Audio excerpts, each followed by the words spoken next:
cerita jalur wingit dan angker Cangar Mojokerto, berbagi kisah cerita misteri sekitar jembatan Cangar Mojokerto. Cerita ini melengkapi kisah sebelumnya mengenai keangkeran dan misteri di Jalanan Cangar Bumiaji, Batu Nembagi Brosis di Surabaya dan sekitarnya. Tentu tidak asing dengan touring menuju destinasi Cangar yang eksotik, sejuk dan menyimpan kisah misteri. Cangar sendiri artinya ditinggal sendirian, atau dibaca juga sangar yang artinya keren namun menakutkan. Berikut cerita misteri di seputar jembatan Cangar Brosis.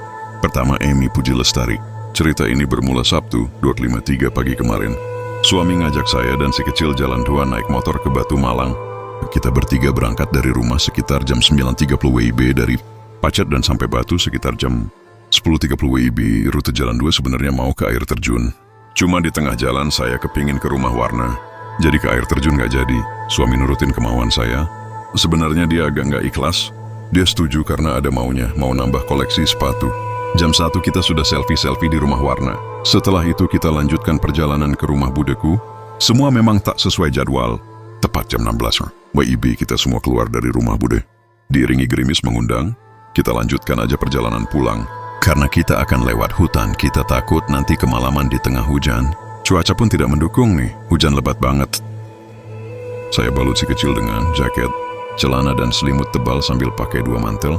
Kita memutuskan untuk pulang dan menerjang hujan karen itu takut kemalaman. Tapi saya sudah pastikan si kecil dalam kondisi hangat dan nyaman. Selama perjalanan pulang si kecil tidur dengan nyenyak. Kita bertiga menyusuri jalan tikungan dan tanjakan, melewati hutan berkilo-kilo panjangnya. Ya, kita sampai di puncak gunung tepat jam 17.30 WIB saat maghrib pemirsa.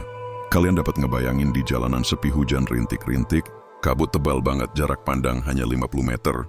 Yang terucap dalam hati hanya sholawat dan doa. Mendengar mitos dari Cangar yang sangat angker dan banyak penunggunya. Itu sebenarnya fakta pemirsa, bukan mitos lagi. Di sepanjang jalan semua. Tidak bisa saya sebutkan, melihat ke arah kita. Cuma tidak jelas pemirsa, karena saat itu sedang kabut tebal. Jalan menikung tepat ada pohon besar di samping jalan. Suami saya bilang di situ ada orang besar sedang melambaikan tangan. Kayak sosok genderuwo. Cuman saat itu saya pas gak lihat. Suami bilang saat itu penglihatannya agak kabur. Dan anehnya jalan yang arah ke jurang itu terang sekali. Kalau jalan yang sebenarnya kayak mau masuk ke jurang, kalian semua bisa ngebayangin aja. Misal terjadi apa-apa pada kita, mungkin gak ada yang tahu kecuali Allah. Kedua, Miftahul Munif.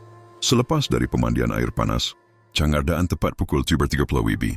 Pemandangan sudah mulai masuk waktu malam. Suara khas puncak gunung semakin terasa. Hawa dingin menyelimuti hingga ke tulang. Semua bermulai ketika perjalanan menuju dari pemandian air panas Cangar menuju ke Pacet. Yang perlu diketahui, jalur yang kita lewati ini sangatlah ekstrim curam. Tikungan tajam dan berkabut.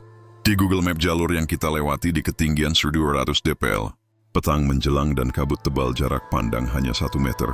Yang menjadi horor bukan aksi manusianya tapi aksi penghuni di sepanjang jalan tersebut.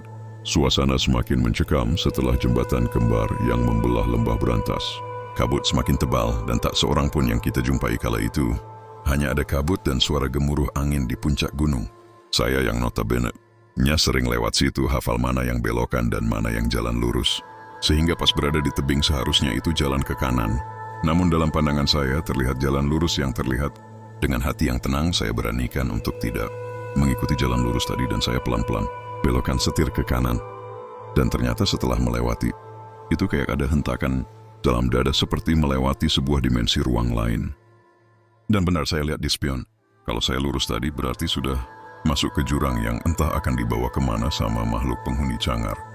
Kejadian mencekam tidak hanya ini, semua berawal dari kabut yang makin hitam dan pekat. Cuaca makin dingin dan kita seperti sudah di atas awan. Semua terlihat putih dan gelap. Ada pohon besar yang di sampingnya ada sosok dengan badan tinggi besar, rambut panjang, dan muka yang tidak terlihat. Namun jelas matanya tidak seukuran kita. Besar dan merah merona. Makhluk ini melambaikan tangan seperti mau ikut dengan kita. Namun saya hiraukan dan tidak ikut memperhatikan secara detail. Dan yang terjadi apa? Depan saya adalah jurang yang begitu dalam dan curam. Ketika Anda di atasnya, Anda akan dapat melihat pemandangan bawah yang terlihat jelas. Dan akhirnya perjalanan horor usai. Sudah setelah masuk ke daerah Sendi yang dimana di situ sudah banyak orang yang jualan makanan dan rest area. Saya mengakhiri petualang mistis ke daerah tersebut. Intisarinya adalah ketika hati Anda tidak mantap, maka tidak saya sarankan maghrib atau malam lewat jalur Canggar, Pacet. Kecuali hati sampean bersih dan mantap. Karena gangguan di sini lebih kepada gangguan gaibnya daripada gangguan manusianya. Secara sejarah rute ini memang dulunya merupakan jalan kerajaan yang sepanjang jalannya banyak ditemukan mayat meninggal zaman penjajahan Belanda, sehingga tidak heran kalau jalur ini merupakan jalur paling angker di wilayah Jawa Timur. Yang ketiga, kisah Debbie Cynthia Mutia Shop.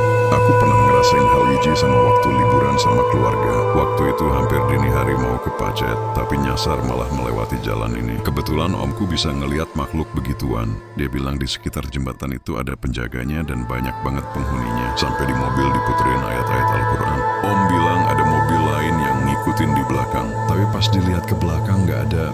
Dan kata om saya, itu ternyata orang WG pernah kecelakaan bawa mobil. Serem banget emang, katanya sih. Kalau lewat sana terus ada kendaraan lain di depan kita, itu jangan asal diikuti, karena bisa jadi itu makhluk lain, terus malah bawa kita ke arah jurang. Keempat, kisah dari Ibu Rakaryan Wirasakti. Saya pulang ke Batu Dr. Mojokerto jam 9 malam, berboncengan dengan teman. Kabut tebal dan gerimis. Saking tebal kabutnya, sampai-sampai rambu-rambu jalan yang menandai belokan berjarak 1 meter baru nampak. Disorot lampu motor, tidak jelas mana hutan mana jurang. Apalagi marka juga belum ada di sepanjang jalan yang membelah hutan. Berkali-kali saya dan teman memilih untuk turun dari motor dan menuntun motor. Jalanan sangat tidak terlihat. Yang aneh, jika sedari semula kabut putih tebal yang menyelimuti, tiba-tiba berganti dengan kabut hitam serupa dengan asap dari pembakaran ban. Di dalam kabut itu nampak belasan makhluk aneh dengan berbagai macam wujud, sedang berjalan dari arah hutan, sebelah kiri menuju jurang di sebelah kanan jalan. Kejadian itu terus berulang-ulang. Kami berdua yang memang indigo terkadang harus berhenti membatu, menutup mata rapat-rapat, meski tidak banyak berpengaruh pada penglihatan kami, dan tentu komat kamit baca doa yang kami bisa. Sampai sebuah dahan pohon, kira-kira sebesar paha orang dewasa, sepanjang 3 atau 4 meter runtuh dengan keras tak jauh di depan kami. Sontak kami berteriak ketakutan. Beruntung di belakang kami tersusul oleh 3 orang dengan 2 motor. Mereka dari klub motor, membantu kami menyisihkan kayu. Begitu dan menawari kami agar berkendara bersama demi keamanan. Tidak berhenti di situ saja. Ketika sudah mencapai jembatan Canggar, saya menghentikan motor karena terkejut melihat ada wujud perempuan. Udah di tengah jembatan. Rambut yang lurus, dia memakai celana jeans hitam, berbalut vest belang 2 merah dan putih. Perempuan mana yang hujan? Hujan dan pada jam sekian berdiri sendiri di tengah jembatan hutan. Dan yang kelima dari Kanselina, aku juga pernah mengalami hal gaib yang buat aku dan temanku akhirnya masuk jurang. Alhamdulillah, Allah masih menyelamatkan aku.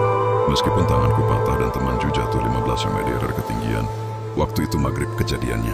Pas aku turun ke arah Pacet, aku lihat ada mobil Eltinat sisipan.